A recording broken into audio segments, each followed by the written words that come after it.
안녕하세요. 행복한 은퇴생활 40년을 꿈꾸는 은퇴표력입니다. 먼저 구독과 좋아요 부탁 한번 드리도록 하겠습니다. 오늘은 좀 퇴직 4년 차가 말하는 인생 참 재밌다 재밌는 이야기를 해보려고 합니다. 재밌다고 해서 뭐 다른 얘기가 아니고요. 인생은 계획대로 안 되니까 재밌는 것 같아요. 왜 계획대로 안 되냐 그러면요, 내가 생각했던 그 계획대로 움직이면 인생은 재미없을 것 같아요. 근데 내가 인생을 아무리 열심히 계획대로 준비한다 하더라도 결코 그대로 안 가고, 또 걱정한다고 하더라도 그 걱정대로 안 되는 것 같아요. 그러니까 인생을 즐기면서 살자, 한번 그런 의미로 그 얘기를 말씀 한번 드려보도록 하겠습니다. 왜 제가 갑자기 인생은 참 재밌다 그렇게 말씀드리냐 그러면, 우리가 퇴직을 하면서 여러 사람들이 나는 이렇게 퇴직하고 난 다음에 이렇게 해야지, 퇴직하고 나면 이런 재미가 있을 거야, 퇴직하고 나면 여행도 다니고 골프도 다녀야 되겠지, 이런 많은 계획을 세우고 나오잖아요. 그런데 막상 그건 실천이 잘 안 되더라고요. 물론 많은 사람들이 그 계획대로 하고 있는 사람도 있습니다만, 또 대부분이 안 되는 경우가 더 많더라고요. 그래서 오늘은 제 사례하고 제 옆에 있는 아는 사람들 사례를 한번 가지고 이 얘기를 한번 해보도록 하겠습니다. 우리가 좀 퇴직하기 전에는 흔히 이런 얘기 하잖아요. 시간도 많고 퇴직하고 나면 진짜 바쁜 지하철 속에 이렇게 힘들게 출근 안 해도 되고, 시간도 많아지고 할 일도 많고, 뭐 하루하루가 정말 재밌게 느껴지지 않을까요? 그런 계획을 가지고 나온 사람들이 아마 많을 것 같아요. 그런데 이제 막상 나오면 첫 번째 느끼는 것 중에 하나가 뭐냐 그러면, 시간이 많습니다. 아주 많아요. 너무 많습니다. 그러다 보니까 그 시간을 제대로 효율적으로 활용하지 못하면 매일 아침에 늦게 일어나기도 하고, 뭘 해야 될지 매일 고통스럽게 생활을 시작하잖아요. 또 시간은 많지만 뭘 해야 될지, 뭘 할까, 뭘 배워야 되나, 이런 사람도 많고. 또 골프요? 예, 맞습니다. 제가 최근에 정말 좋아했던 그 형님이라고 두 분이 각각입니다. 두 분의 형님이 골프 가자고 그러는데, 저는 딱 루틴이라든지 이런 계획이 한 달에 한 번씩만 비싼 골프를 하자, 그 마음을 갖고 있기 때문에 두 번 해버리면 저 계획이 다 무너져 버리잖아요. 그러니까 어쩔 수 없이 두 분 중에 한 분에게 못 간다고 얘기를 했습니다. 그래도 꼭 가야 된대요. 그래서 이제 그 눈치를 보면서, 와이프의 눈치를 보면서도 거절을 했습니다만, 이게 어떻게 보면 직장 생활을 하고 있으면 이제 그 과외로 나오는 소득 같은 거 있으면 그 돈 가지고 여유롭게, 조금 여유롭진 않지만 그 나름대로 골프를 할 수가 있지 않습니까? 그런데 퇴직하고 나니까 이런 소득이 많이 다 끊어져 버리더라고요. 특히 우리 선배들이, 먼저 퇴직한 선배들이 그런 얘기 하더라고요. 퇴직하고 나면 돈이, 와이프 몰래 쓸 수 있는 돈들이, 비용들이 많으니까 그런 것을 미리 돈 1,000만 원이나 준비해갖고 나와라, 이런 얘기 하더라고요. 저는 그 당시에 그런 생각을 별로 해본 적이 없었습니다. 왜 그러냐면, 수입은, 월급은 모두 와이프한테 주고 제가 가외로 받을 수 있는 그런 돈을 어느 정도 갖고 있었는데, 그 돈을 야금야금 한 3년에 걸쳐 쓰니까 이제 없네요. 이제 그게 현실입니다. 그러다 보니까 결국 와이프한테 손을 벌릴 수밖에 없지 않습니까? 근데 이제 그러다 보니까 이제 와이프 입장에서는 자꾸 무슨 말을 하냐 그러면, 이제는 통장을 저한테 아예 오픈을 합니다. 오픈하면서, 봐라, 매월 줄어든 돈이 이렇게 많다.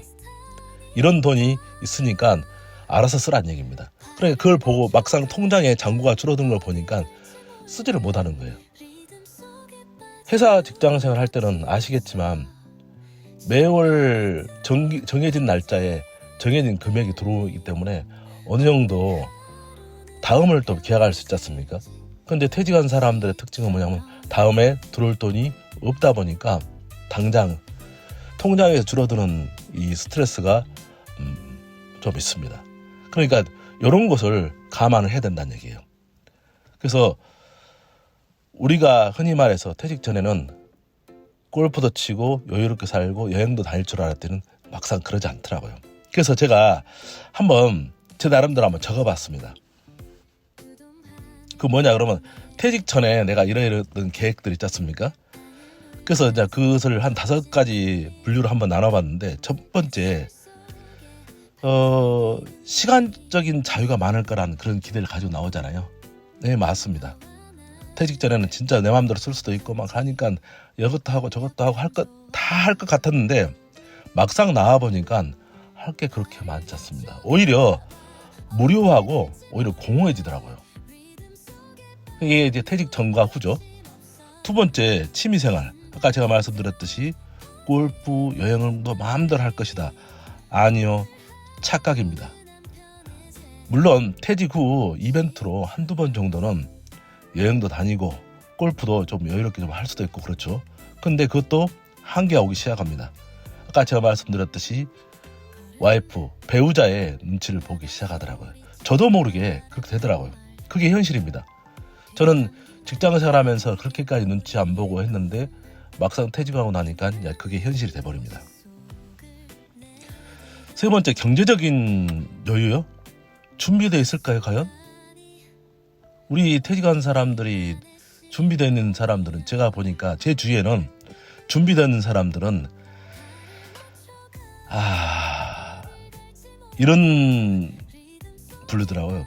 회사 다닐 때하고 비슷하게 같은 직종에 다니면서 사업을 계속 이루어 나가는 사람 있잖아요. 그 사람하고 두 번째는 부모, 그러니까 조상으로부터 받은 돈이 어느 정도 있는 사람이더라고요. 그렇지 않고는요, 대부분 저를 포함해서 많은 사람들이 생활비 때문에 부담스러워합니다. 거기다가 자녀까지 있어버리면 자녀가 경제적인 자립이라든지 경제 활동을 하지 않으면 여기에 대한 지출이 꽤 부담이 되더라고요.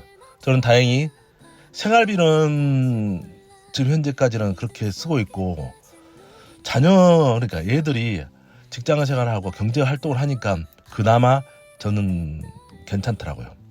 그나마. 네 번째는 가정 내 역할입니다. 물론 아직까지는 이제 얘들하고 하면서 오히려 소통하는 시간들이 더 많아지긴 많아졌습니다만 대부분이 보시면요, 가족들한테 눈치 볼 수밖에 없을 겁니다. 왜 저렇게 놀고 있지 하는 그런 것도 무시 못한다는 얘기죠. 그래서 가정 내 역할이라든지 특히 배우자와의 관계는 정말 여러 가지 딜레마가 있을 수 있습니다. 저 같은 경우도 지금 아침에 제 나름대로 루틴은 뭐냐 그러면 오전에는 무조건 밖에서 들어오지 말자. 왜? 그동안 와이프도 그 나름대로 루틴이 있지 않습니까? 그러고 나서 오후에 제 나름대로 이제 들어오자. 그래서 배우자의 시간을 하고 배우자의 장소를 제가 이왕이면 침범 안 하려고 되게 노력을 합니다. 그래서 아직까지는 배우자의 관계가 좀 좋은 것 같아요. 지금도 와이프한테 얘기하는 얘기가 가정 내에 집 안에 딱 들어오면 이것은 와이프의 공간이라고 저는 인정을 하고 있고 그 나름대로 그렇게 생활을 하고 있습니다. 그러니까 거기에 대해 인정하고 밖의 생활에 대해서는 또 이제 저한테 상당히 유하게 해주는 거죠. 친구를 만나든지 이렇게 할 때라도.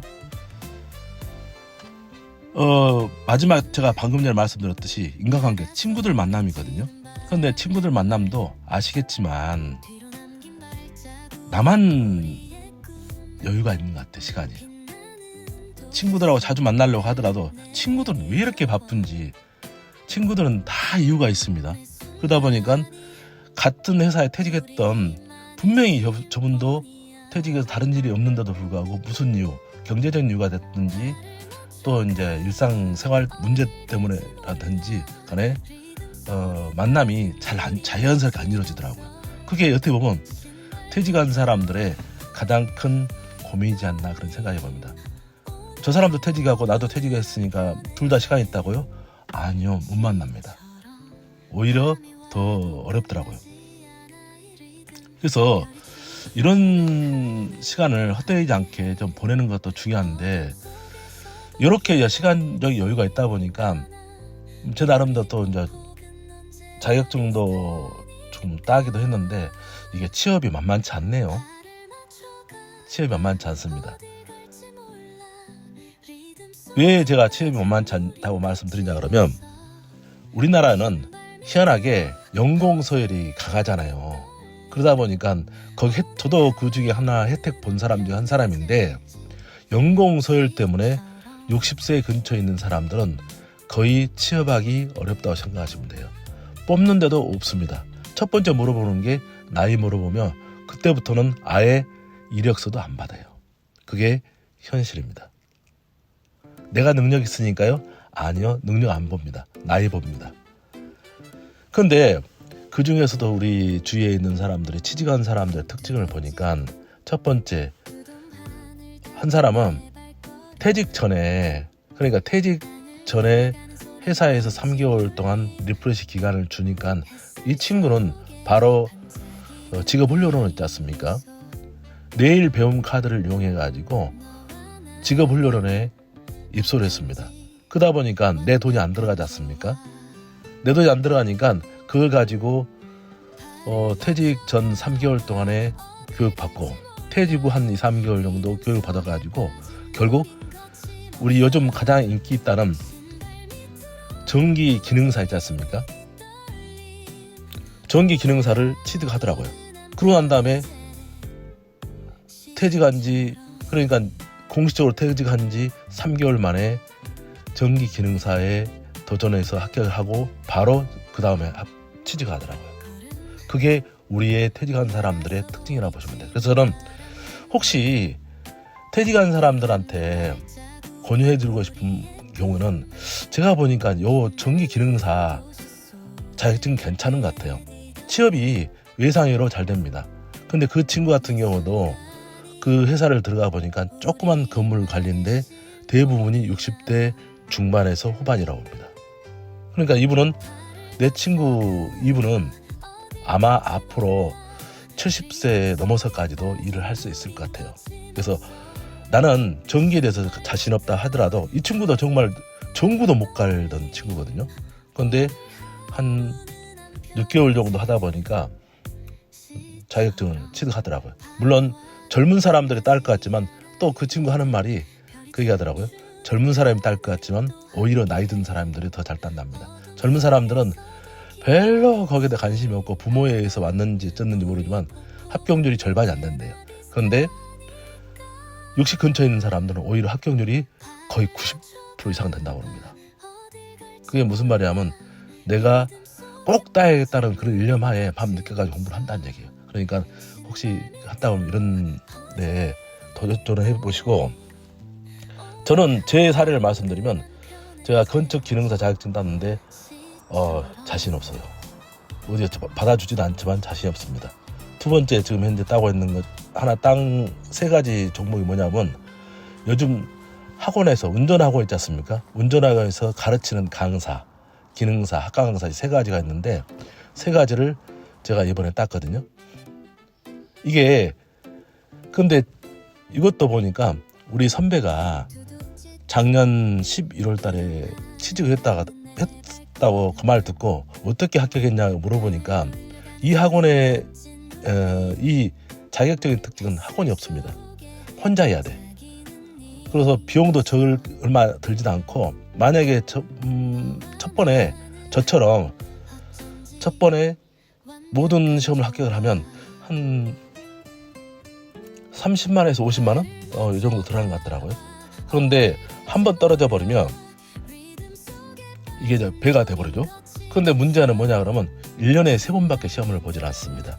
그러니까 이것을 잘 조율해가지고 한번 도전해 보시면 되고, 이 자격증의 특징이 뭐냐 그러면 수요가 방학 때만 학생들 위주로 하다 보니까 방학 때가 수요가 제일 많습니다. 그러다 보니까 요즘처럼 방학철이 아닌 경우에는 수요가 없다 보니까 강사 채용도 없다고 보시면 될 것 같습니다. 그러니까 제가 알고 있는 이 선배도 방학 중에 열심히 해가지고 거기에서